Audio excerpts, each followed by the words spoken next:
Hey there everybody, Travis Bowman here. I'm an international award-winning fingerstyle guitar player, deeply inspired by years and years of video game music. That's actually why I became a musician in the first place, because I was so inspired by the instrumental music that was in a lot of the games of my childhood in the late 90s and early 2000s and so forth. In addition to being a fingerstyle guitar nerd, I'm also a huge video game nerd. So I thought it would be fun to do something a little bit different and take a look at some of the games that I own that are climbing in price, some of the most expensive games that I have in my quote-unquote collection. You know, I figured this would be a pretty cool topic for discussion, so feel free to comment in the comment section below what your most expensive game in your collection is. So without further ado, let's jump into the 10th most expensive game that I own. That's going to be a PlayStation 2 game. We've got Dragon Ball Z Budokai Tenkaichi 2. Now, these games, if you were there back in the day when these came out, these were all the rage. This was the game to get for your PlayStation 2. PlayStation 2 exclusives, actually. You wouldn't typically find these on the Xbox. I think there were a couple of Dragon Ball Z games on the GameCube, but it was mostly a PlayStation 2 exclusive. This is a fighting game through and through. I mean, you know what the series is about. If you're familiar with it, it's just constant fighting, and the mechanics are really, really cool. You know, you have to build up your power gauge and all that good stuff if you want to stand a chance. And this particular copy came from my neighbor. So we used to play these games back in the day, a long time ago, when they were still relevant. And a lot of good memories with these games. I'm surprised to see that it's actually climbed in price, but being a PlayStation 2 exclusive, at least I think it still is, but I can understand why. You know, I think the main theme with a lot of these games is going to be that nostalgia sells, and a lot of people are trying to go back and buy their favorite games, and this is definitely a lot of people's favorite fighting game. Definitely the favorite Dragon Ball Z game. Personally, mine was Budokai 2. I really enjoyed that one a lot more, but still, he gave this to me after years of just, you know, hanging on to it, so it's nice to have this and the memories that go with it. Okay, number 9 is a Nintendo 64 game, and this just happens to be my favorite game of all time, and that is Hybrid Heaven. Hybrid Heaven, Nintendo 64 exclusive, made by Konami, actually. I really have a tough time describing what this game is because it's just so many things in one. At the heart of it, it's a fighting game, but not like the previous game that we talked about. Not like a one-on-one fighting game. It's an RPG. So you're battling all these different creatures and monsters and stuff, but it's a strategy RPG type scenario where you actually stop time to, you know, do your punches and kicks and grapples and stuff like that. It's a super cool idea, man, and I remember playing this when I was a really small kid and thinking it was the greatest thing ever. You know, this in combination with you know, Super Mario 64 and a bunch of other classic N64 titles really kind of made my childhood what it was. And still, I go back to this game just because it's just so challenging. You know, there's several different difficulty levels, and it doesn't sound like it would be difficult, you know, stopping time to battle, but you really have to use a lot of strategy or else you're just going to get decimated. Really cool story too. It's your classic 90s action movie story. You know, aliens are taking over and it's up to you, the Secret Service agent, to kind of save the president, the rest of the United States, and of course the world. I don't know. It's a really cool game. I'm planning on doing an entire video about this just because I love it so much and I think it's severely underrated. Really cool game by Konami. And I got this on eBay, actually. It's complete in box. I've got the protector around it and everything because, like I said, this is just my personal grail. I really, really love this game, and it's super cool to have it complete in box. Highly recommend Hybrid Heaven if you haven't checked it out. Okay, the 8th game in the collection is a Dreamcast game, actually. Sega Dreamcast game, probably one of my favorite consoles ever created, and this is one of the best games on the system. This is Jet Grind Radio. This game is so artistic and takes so many creative decisions that you wouldn't normally see in a game. This is a skating game. Think kind of like Tony Hawk's Pro Skater, but you're on roller skates, And yeah, you can do tricks and stuff like that for points and everything, but the heart of the game is spreading graffiti all over the environment. You got the police coming after you, and that eventually escalates to tanks and the army and all sorts of crazy things that are trying to bring you down. They're shooting missiles at you out of Apache helicopters and stuff like that. It's just a super cool game. The soundtrack is immaculate. You know, it's one of those rare things where you actually want to listen to it outside of the game, but while you're playing the game, it's completely perfect. It fits the style and the, you know, the rivalry between the gangs and everything that you're trying to do. It's a really, really special game. They have a sequel called Jet Set Radio Future on the original Xbox after the Dreamcast died. You know, they had to start putting their Sega titles somewhere, and a lot of times the original Xbox took up that responsibility. But I'm really surprised to know that this is actually going up in price. This is one of the rare copies that I've actually had for a long time, since my childhood, and I love the game to death. I can't recommend it enough. It's just one of those really nice games where it doesn't take itself too seriously. You can just sit and chill and have a fun time with it, and it gets kind of challenging in the later levels, but for the most part it's a breezy single player game. If you've never checked it out before, highly recommend it. Number 7 is just a cartridge. It's a Sega Genesis cartridge. This is Castlevania Bloodlines for the Sega Genesis.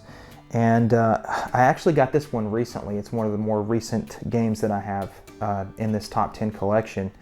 I was just browsing the Facebook Marketplace. I saw a dude with a Sega Genesis Model 2 that he was selling, and it had a couple of games with it, and this was one of them. And it, you know, it didn't have anything too spectacular. It didn't have a controller or anything. It even had the RF modulator. It didn't have like the composite cables or whatever, but he was wanting $40 for the lot, so I just jumped on that as soon as I could, knowing that this game by itself, just the cartridge alone, sells for over $80. Those Castlevania games, man, they're high dollar games now. People really love these things, and for good reason. They're a great single player action game, and super challenging, super fun, and just very well designed. And you know, I really like the Castlevania games a lot. This is probably my second or third favorite out of the whole bunch of them, and it's just really cool to have it, because I've never, you know, this is the first time that I've held it in my hand is when I had it given to me by that guy after I gave him the money. So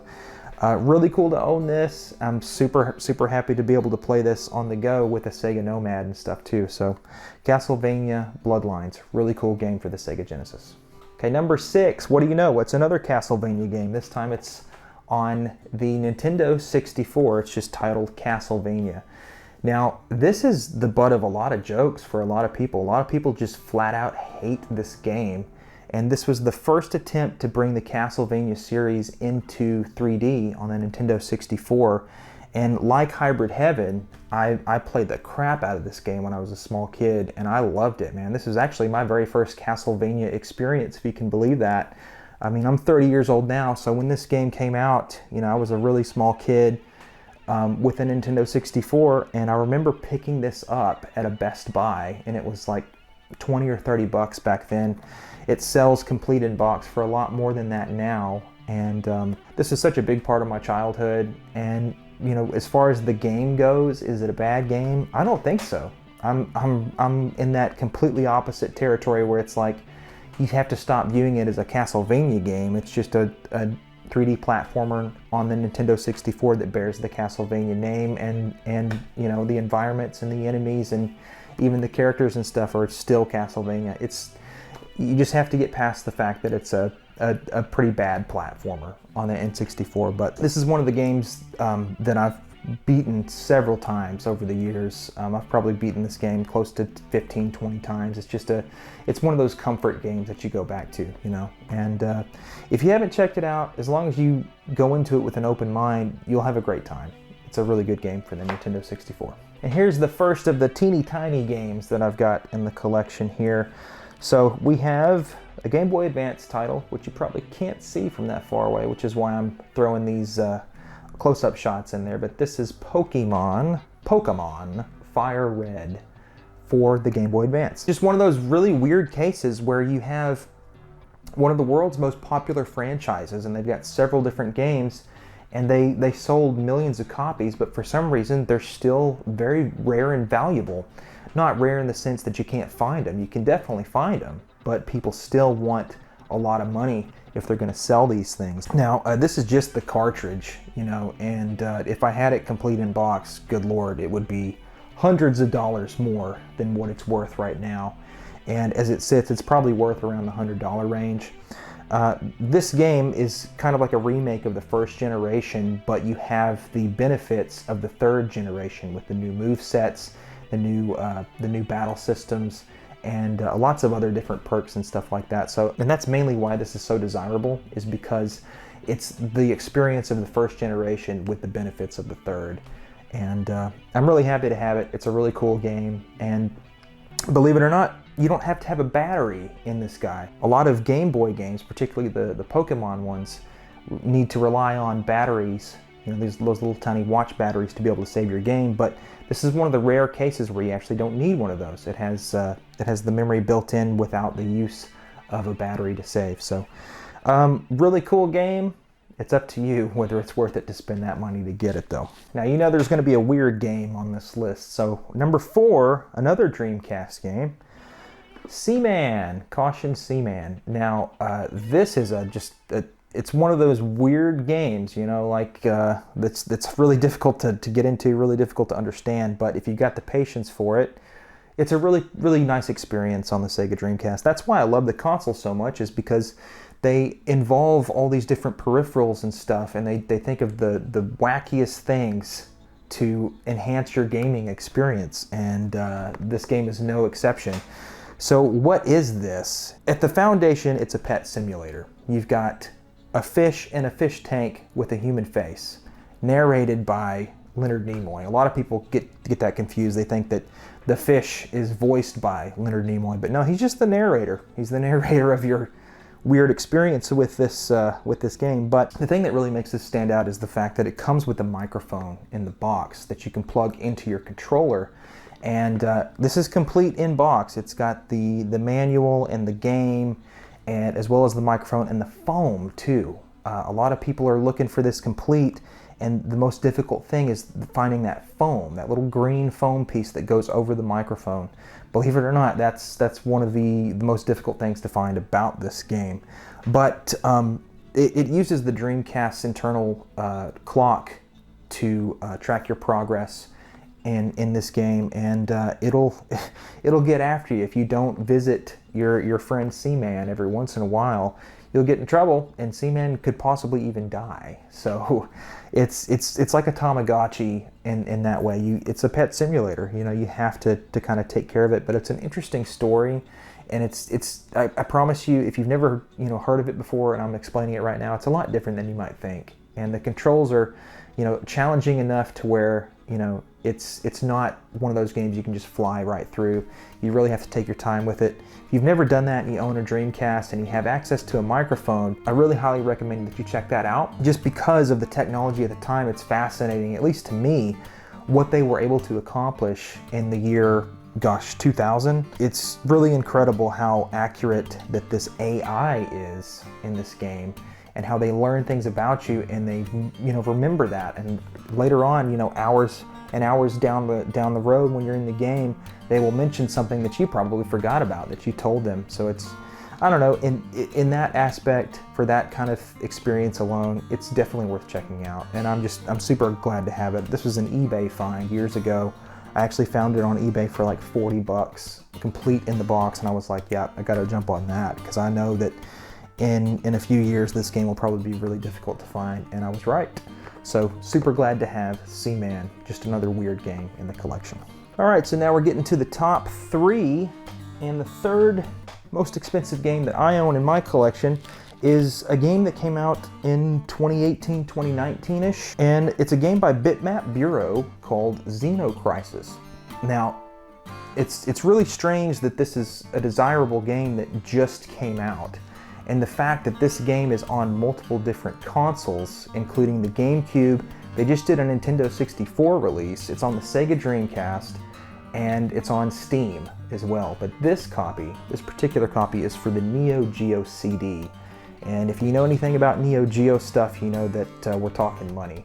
Now, I did not pay a ridiculous amount of money for this. I actually bought it from Bitmap Bureau themselves, and I believe they're based out of Europe in the UK, I think. And it cost me like 30 bucks plus 10 bucks shipping. So I think the reason that this is so desirable is because, one, it's a great game. It's like a twin stick shooter without the twin stick. Super challenging game, and it plays like a dream on the Neo Geo. I think the reason that it's just so desirable is because they probably did a very limited print run of these, and I didn't get it that long ago. I just stumbled across their website and they had it for sale, so I bought it then. But apparently they're doing very limited runs of these, which is probably why they're so expensive and so desirable. But yeah, you can get on eBay and find this for a couple $100 even, depending on the time. But I would highly recommend that you give this game a try. You can get it for 20 bucks on Steam if that's kind of where you're at. But I would really recommend you play this game with a friend. It's super challenging, one of the hardest games I've ever played in my whole life. I beat it with a buddy of mine, and you know, there's two difficulties, easy and hard, and we beat it on easy. And of course, we didn't actually beat it. You actually have to beat it on hard if you want to complete the actual game, truly. So, super cool game, man. I wanted to grab it because I actually have a Neo Geo CD, and I wanted to support the developer because, to my knowledge, this is the only game that they've made as of the making of this video. So I'm super, super excited to see what they come out with in the future. Second most expensive game that I own in the collection, and that's gonna have to be another Pokemon game. This time, probably one of the more expensive ones is Pokemon Crystal for the Game Boy Color. Now, this was the second generation of Pokemon games, and there's something about these games, man. They're just so easily faked, and it's hard to know if you're getting a legit copy or not. But for the second generation, they had these like weird, almost like glittery things on the covers, on the cartridge themselves rather. So just be aware if you're looking for a copy of this, don't get duped. You know, it's really difficult to tell if you've got a legit copy unless you can open the thing up, and a lot of times a lot of people don't have that luxury of doing so. But a buddy of mine sold this. I was just trying to go for a complete Gen 1 and Gen 2 collection. Just because there's still great RPGs, you know, whether you're super deep into the franchise or not. This is the type of game that you can play, you know, 10 hours in a row, you don't play anything else, or you can just, you know, play 30 minutes or so and come back a week later and still have a great time. Being able to trade back and forth with yourself, because, you know, we're 30 years old now, we don't have a lot of friends that are probably still into this game, and kind of make your own team based on, you know, the different versions. You know, this version has this selection and this version has this selection. Be able to mix and match is really cool. It's a fun game to play, especially in between like guitar lessons or something when I've got half an hour to kill. You know, bring the Game Boy Advance and really get into this game. And this was the first game that allowed you to, you know, play as a girl, which was a huge deal. I remember back in the year 2000. There's lots of really cool enhancements on this version of the game. It didn't sell very well, I don't think, and that's one of the main reasons why I think it's a little bit more expensive than the rest of them. But still, I got it for a decent price. Really happy to have it, and it's a great game. All right, here we go. Number one game in the collection, most expensive game. And you might be surprised at what it is. It's a Super Nintendo game, complete in the box, and that is another Castlevania game, Super Castlevania 4. For the Super Nintendo. Now, this is probably considered by many to be one of the greatest games ever made. Technically, it's kind of a remake of the first Castlevania, but they added a whole bunch of different stuff to it to make it unique. The only reason I have this, you know, I grew up with the Sega Genesis. I wasn't that much of a Super Nintendo fan as a kid. In fact, I never had one until, you know, I was like 29 or 30. But only reason I picked this up is because I found it at a pawn shop, and I live in Arkansas. It was like a nowhere, in the middle of nowhere pawn shop, and for whatever reason, in the midst of, like, you know, lawnmowers and chainsaws and guns and bows and stuff, they just had this sitting behind in the glass case, and it's definitely complete. I've got it in one of these box protectors because it is a little rough, but for what it is and how old it is, it's actually in not bad condition. It's got the manual and the game and all the inserts and all that good stuff. The game's in great shape. The main reason I wanted it was just because I probably wouldn't ever see something like this for sale at a decent price ever again. And I got to haggle with the guy, which was really fun. But yeah, this is, for whatever reason, this is the most expensive game that I have in my collection, most likely because it's complete in box. But it's a fantastic game. If you've never played it before, this is probably one of the easier Castlevania games to get into. It's still challenging, but it does kind of hold your hand here and there. Much easier than Castlevania Bloodlines, I would say, for sure, and definitely a lot easier than the Castlevania Rondo of Blood for the PC Engine. But still, I'm super glad to have this in the collection. Well, there you go, ladies and gentlemen, my top 10 most expensive games. I bet some of those on that list kind of threw you for a loop a little bit.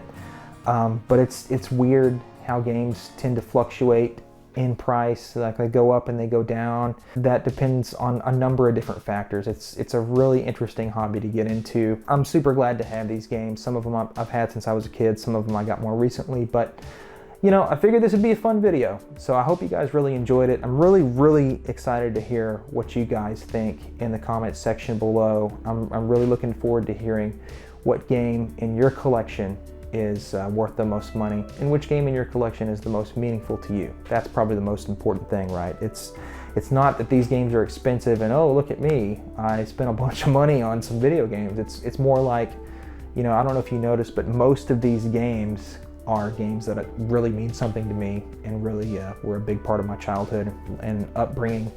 As a musician too, there's so many good musical tracks in these games, man. The Castlevania games and Jet Grind Radio. Well, thanks for checking this video out. Really appreciate it. Be sure to subscribe if you haven't done that already. I really appreciate that. And be sure to also check the links in the description. You can find some covers of some video game music, some Castlevania tunes, as well as several others on many different instruments, the guitar, including the harp guitar. And really appreciate you checking that out. You know, if you're interested in learning the guitar, I've got a Patreon that's $5 a month where you learn a new guitar lesson every single month. And we've got a Discord channel as well where we can all get together and talk about all sorts of different video games and even guitar related stuff too. So that's free. Be sure to join that Discord link in the description below. Thanks for checking out this video, and I'll see you guys at the next one. Bye-bye.